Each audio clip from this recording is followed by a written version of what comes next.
going to talk about soil health again. I said it was going to be a theme this week. I think this one's kind of going live on LinkedIn and YouTube. I don't know if anyone's listening. Anyways, so, talked about where maybe soil health is not the number one thing on farmers' minds. And I will tell you this year, it's not.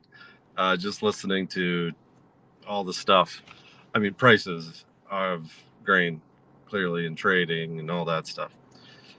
That's the number one issue. And while, yes, there's a want to make your soil healthier, uh, soil doesn't just degrade overnight either, in most cases.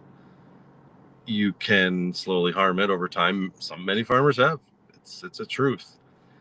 Some have tried to keep it consistent, or at least, from when it was first tilled up in the, you know, early in 1900s or whatever. Yeah, there was a trend because there's a lot of tillage because of crop protection chemicals weren't a thing, and sure, that has degraded things, but more no-tills happened. Of course, more chemicals, and then there's this like weird imbalance, and I still just sometimes find it hard that this narrative exists that that's what will save, food or farming. Like, I mean, it's important. It needs to be stable, but it's pretty stable for the most part. Some areas probably worse. Some areas getting better. Um, I'll go look at my northern neighbors, Canada. They've built up more no-till practices longer than probably in, at least in the upper plains here and, other areas. They also still like till the soil a little bit. They use more hoe drills and, kind of scrapes, but it's not going deep. It's not disrupting a bunch. And, that's a positive note, but they also have to use certain chemicals so that they can actually do that because that's a big deterrent. And where's the balance? What is soil health to one versus what it is to other? For some, it's about soil structure, building organic matter. Some, it's not putting poisonous chemicals in the soil, stuff like that. And I'm not going to get into the science of chemistries because I don't really know full details. But this is the problem. This is why it's not number one of mind. It's like you're damned if you do, you're damned if you don't.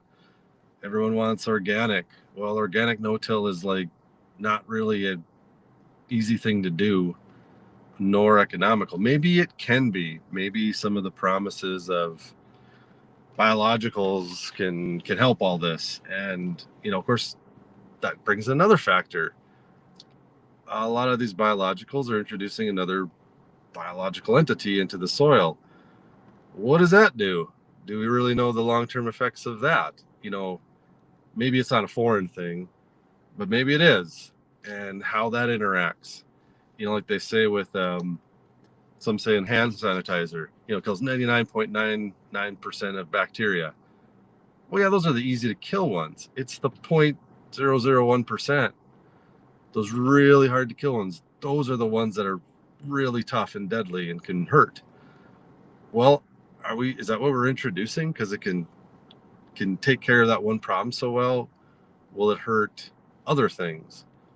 Um, all these processes tie into itself, and while soil health is great, it's not a just single term that can be used broadly, but it is. And we got to think about that more because I think it's starting to put a narrative on farmers that they've been bad, and then here's another way, we got to do this to save them or take it over.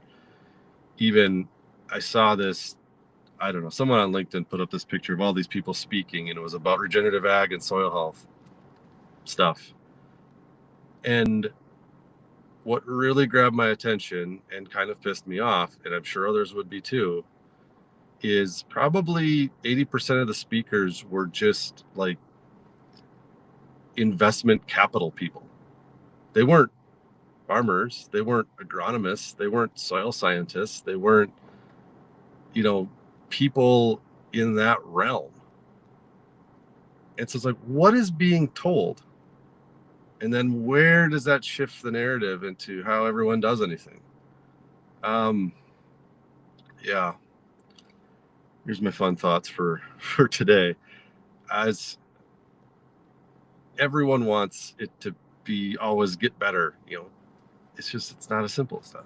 So that's it for today. More tomorrow, more the next day, and then I'll do a nice big old synopsis of everything, and we'll see you later.